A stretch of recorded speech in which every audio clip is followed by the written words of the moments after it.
Nós temos opções na nossa relação para com o dinheiro.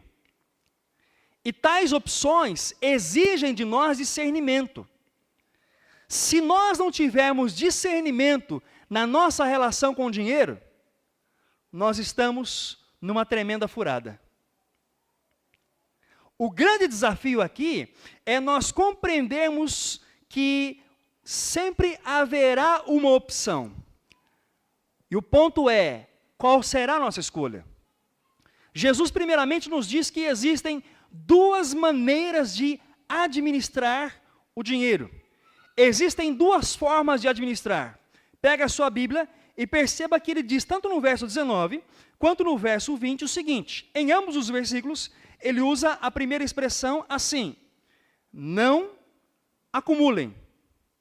Versículo 19 começa assim, e também depois o versículo 20, mas agora não de maneira negativa, Jesus diz, mas acumulem. Antes da gente definir isso, vamos compreender algumas coisas aqui que são importantes.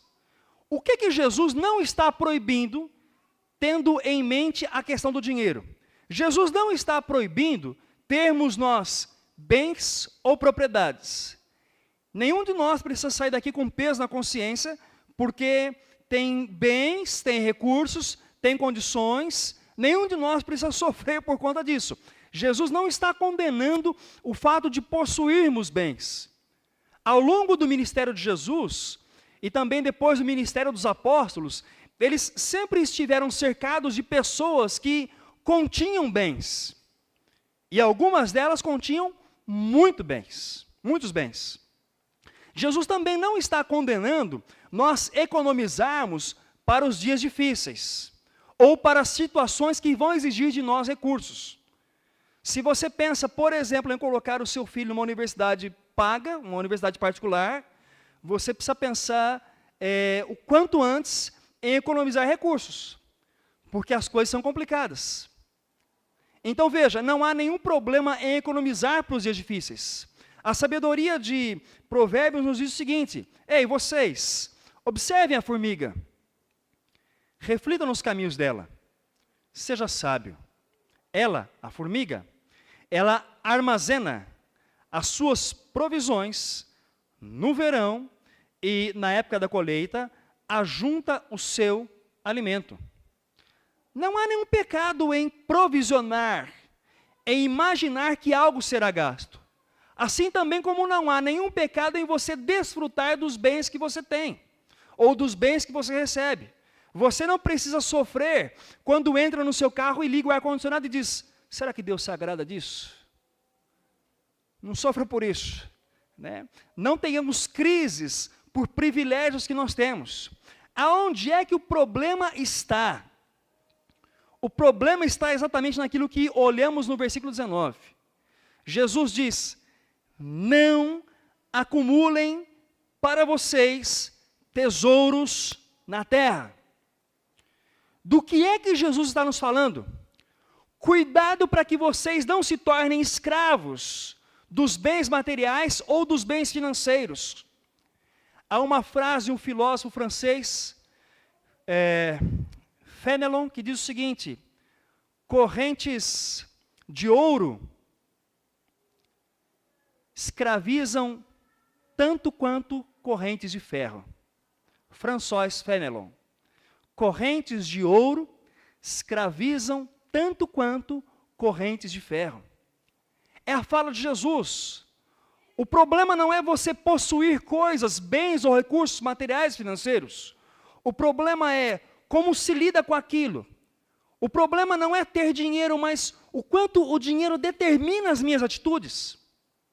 O problema não é possuir recursos, mas o quanto que aqueles recursos determinam as minhas ações. O problema é me deixar ser levado por uma cultura altamente consumista. O problema é quando essa concepção, ela começa a tomar conta de mim e eu vivo no âmbito da insatisfação, nada está bom, eu sempre preciso de algo mais. Eu sempre preciso de algo mais.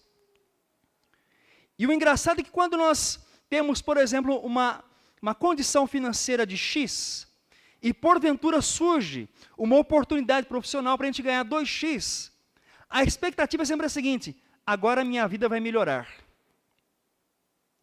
Só que quando nós ganhamos 2x, nos deparamos com a seguinte circunstância: não ficamos satisfeitos, precisamos de 3x. E assim 4, 5, até não se sabe onde. É o chamado problema da insatisfação humana. O problema maior é que existem coisas que são para satisfazer o corpo. E nós estamos tentando satisfazer a alma com coisas que existem só para satisfazer o corpo. Jesus nos diz: cuidado, porque vocês estão diante de 3 riscos. Aqui, a traça, a ferrugem e os ladrões tomam aquilo que vocês consideram de altamente precioso. Traça é um negócio que aparece em qualquer lugar, é impressionante. Outro dia, puxo uma camisa na gaveta. Quando puxo a camisa, me deparo com um ligeiro rombo no meio da camisa. Como é que uma traça... Me explique isso. Como é que uma traça chega no 5º andar de um prédio? Jesus nos diz: não acumulem, porque aqui existe traça. A ferrugem, ela destrói. E os ladrões aparecem quando nós menos esperamos.